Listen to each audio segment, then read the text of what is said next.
Bonsoir à tous, bienvenue dans votre édition d'information locale. Voici les titres de ce vendredi 15 novembre. Chaque année, environ 28 000 patients adultes y sont de passage. Les urgences du centre hospitalier de Rambouillet vont connaître un vent de fraîcheur. Le service sera rénové dans les prochains mois grâce à une aide de l'Agence régionale de santé. Les agriculteurs montent de nouveau au créneau. Les deux principaux syndicats du secteur appellent à une mobilisation générale pour protester notamment contre l'accord de libre-échange entre l'UE et le Mercosur. Dimanche, une action est prévue sur la N118 à hauteur de Vélizy-Villacoublay et ça risque de coincer pour les automobilistes. Et puis c'est une première attrape, la ville organise la première édition de son mois de la parentalité. Tout ce qu'il faut savoir sur l'événement dans ce journal. À suivre également dans cette édition notre sélection des idées de sortie à faire ce week-end dans les Yvelines.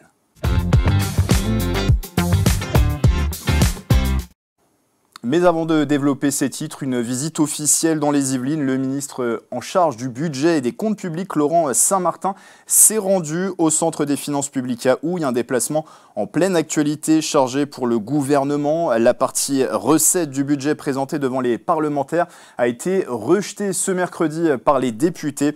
Le Premier ministre Michel Barnier devrait utiliser l'article 49.3 de la Constitution pour faire adopter le texte sans vote. C'est une enveloppe conséquente. L'ARS, l'Agence régionale de santé Île-de-France, a confirmé récemment qu'elle allait aider le centre hospitalier de Rambouillet à hauteur d'1,8 million d'euros. Cela va permettre à l'établissement de pouvoir rénover ses urgences devenues vétustes depuis plusieurs années. Le service n'a plus été réhabilité depuis 25 ans. Reportage. Dans quelques mois, tout aura changé ici ou presque. Les urgences de l'hôpital de Rambouillet vont être réhabilitées. Peinture et sol flambant neufs, mais aussi de nouveaux espaces qui seront créés. Là, c'était la salle de pause du personnel. Elle va se transformer en une salle de famille pour voir la famille si on a vraiment besoin d'expliquer des choses particulières ou d'annoncer un diagnostic. Le personnel aura à la place une salle de pause plus grande. La rénovation va permettre surtout d'améliorer la prise en charge des patients et de fluidifier les 28 000 passages annuels aux urgences, avec de nouvelles zones d'attente et la création de 3 circuits. Un pour les personnes ayant besoin d'examen, un autre pour les malades relevant de la traumatologie. Le dernier circuit sera dédié aux patients qui ont besoin d'une simple consultation médicale. Donc on a 3 flux avec des médecins différents à chaque fois. Le but c'est que ces 3 flux ne se croisent pas. Et ça diminue la tension et le but c'est d'aller plus vite, on diminue le temps d'attente et on diminue le temps de passage aux urgences. Les urgences adultes seront également agrandies avec le déplacement des urgences pédiatriques à un autre endroit du centre hospitalier. Une réhabilitation rendue possible grâce à une aide de l'Agence régionale de santé, le montant 1,8 million d'euros. Ces travaux étaient devenus nécessaires.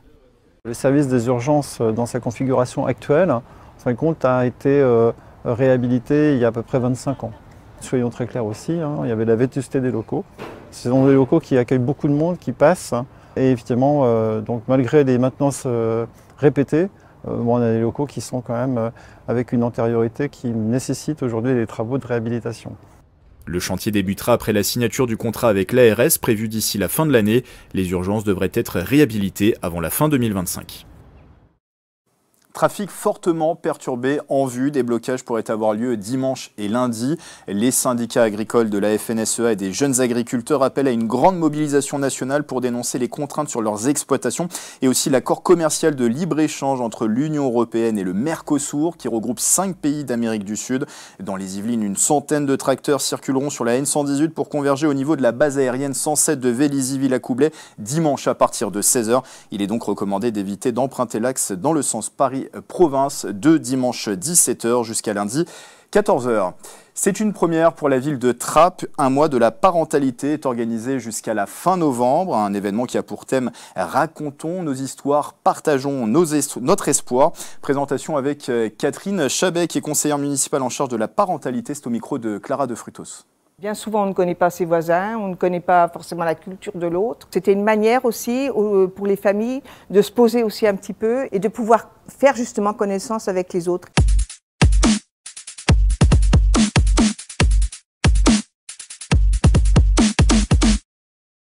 Nous avons choisi ce mois-ci de travailler sur Racontons nos histoires et partageons nos espoirs. Ça va nous permettre de travailler 3 grands buts.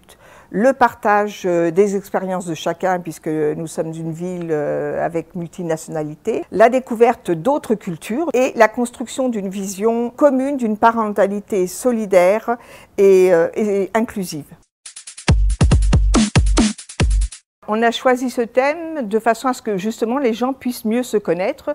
C'est vrai que sur Trappes, les gens travaillent, comme tous les banlieusards, ils partent le matin, ils rentrent le soir. Et c'est vrai que bien souvent, on ne connaît pas ses voisins, on ne connaît pas forcément la culture de l'autre. C'était une manière aussi pour les familles de se poser aussi un petit peu et de pouvoir faire justement connaissance avec les autres. On a 2 films qui vont être projetés au cinéma Omar Sy Grenier-Assel et on a un agora à la Meurise, à notre grande salle de la Meurise, un grand agora où les gens pourront venir librement durant toute l'après-midi. Alors cet agora aura lieu le 19 novembre et le film qui clôturera le mois de la parentalité va aussi permettre de rencontrer, de pouvoir débattre avec la réalisatrice. Ça s'appelle Sur le fil et Reda Kadeb sera présente et pourra discuter avec les spectateurs à la fin du film.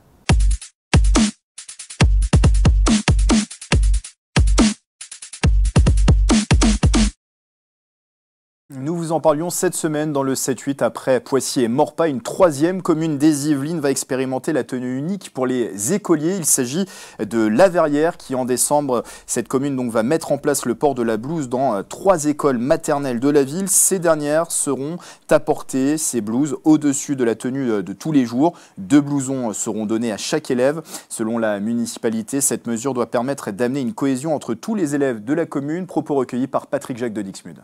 Je pense, ce qui est important, c'est de comprendre que ça a été voté démocratiquement dans nos conseils d'école, que la candidature de La Verrière a été acceptée par le ministère, que les blouses ont été commandées par une entreprise française de haute qualité environnementale, que le coût est pris en charge intégralement par la ville et par le ministère, et que on est vraiment persuadé que ça va permettre de contribuer à sanctuariser à nouveau l'école, ce qui est pour nous essentiel et que ça nous permettra surtout de faire nos remontées terrain avant la généralisation qui est prévue pour 2026.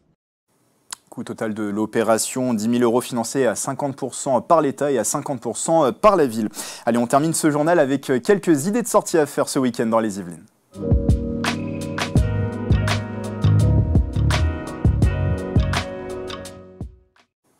Vous pouvez déjà, pourquoi pas, aller encourager nos 2 derniers clubs yvelinois engagés dans la Coupe de France de football.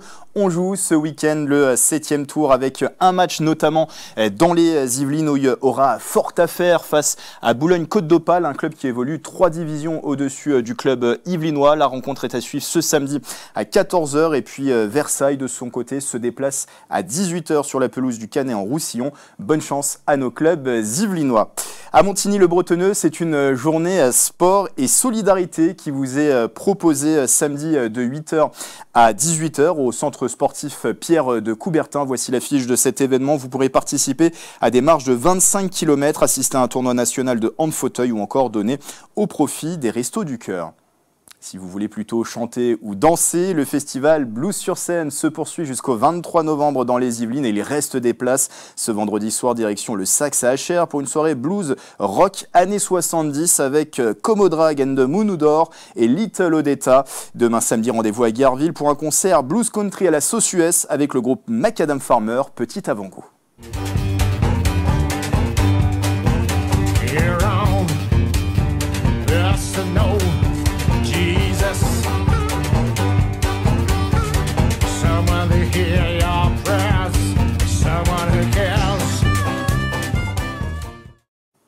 Et puis c'est le retour de Food Rock ce vendredi soir et samedi à l'Estaminet à Manille-les-Hameaux. 8 groupes de rock et de métal se partageront la scène durant 2 soirées, notamment Lofofora et Sun Brutal Pop. Début du concert à 19 h 30 ce soir.